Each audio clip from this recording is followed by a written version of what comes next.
Hello and welcome to 5 Minute Math. Today we are looking at the TEKS tool strip diagram. We are working with comparison with a problem related to TEKS 4.9b and we will solve it in 5 minutes or less. If you haven't done so already, please go ahead and take a moment to pause the video, work this problem out on your own, unpause it, and we will look at our answers together.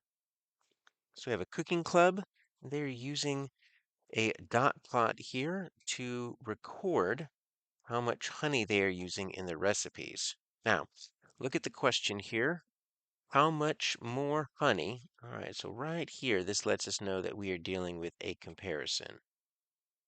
And so before we even keep reading, we can know that there is going to be two sets of quantities. So I'll write this Q1. All right, this is Q2. And one is going to be longer, one is going to be shorter. And then they're going to ask us to measure the difference or the gap between the two. Every once in a while, you might get a comparison in which you get the gap and the quantity, and then they want you to find the second quantity, but this is the typical setup. So, used by all the members who each used 1 cup.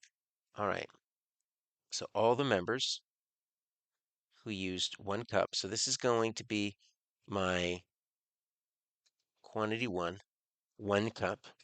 And so it's going to be that right there.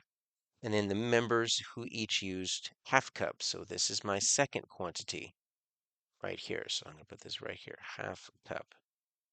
So how much more? We are looking for this gap.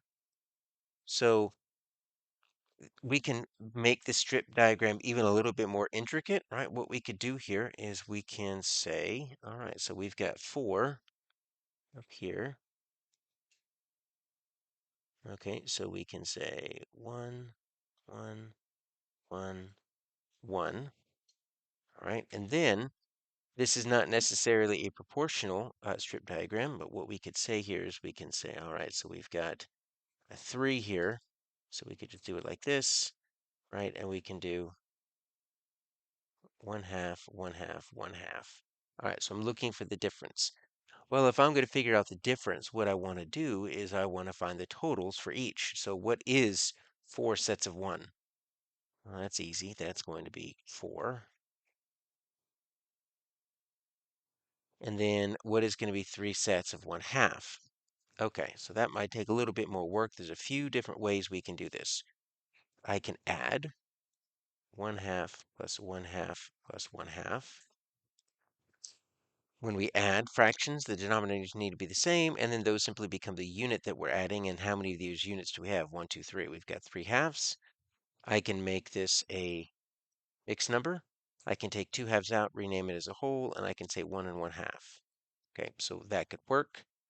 So I can call this 1 and 1/2. Or I could have multiplied. I could have said 3 times 1/2.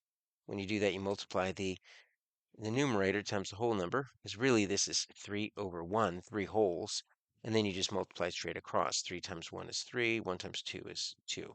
Multiplying fractions is super easy because you just multiply straight across. You do not need the same denominator. So we could do it like that, and then now I'm going to need to subtract 4 minus, and I'm going to do it vertically like this, 1.5. Now, that is not going to be 3.5. So we can't do it that way because it's like we've got a 0. We've got 4 and 0 halves. We can think of this as 4 and 0 halves. Well, we need to borrow. But when we borrow, we have to do it very specifically. If I were to draw 4 holes like this, I'm going to shade them in real quick. How could I rename one of those holes into halves? Well, I could take this 4th hole, cut it into half, and now I've got 3 and 2 halves. But you see how I didn't change the amount shaded? I didn't add or take away. I just renamed one. So I can rename this as 3 and then 2 halves.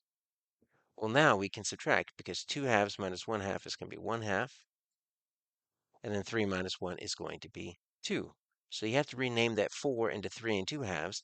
And now you can get your answer of C.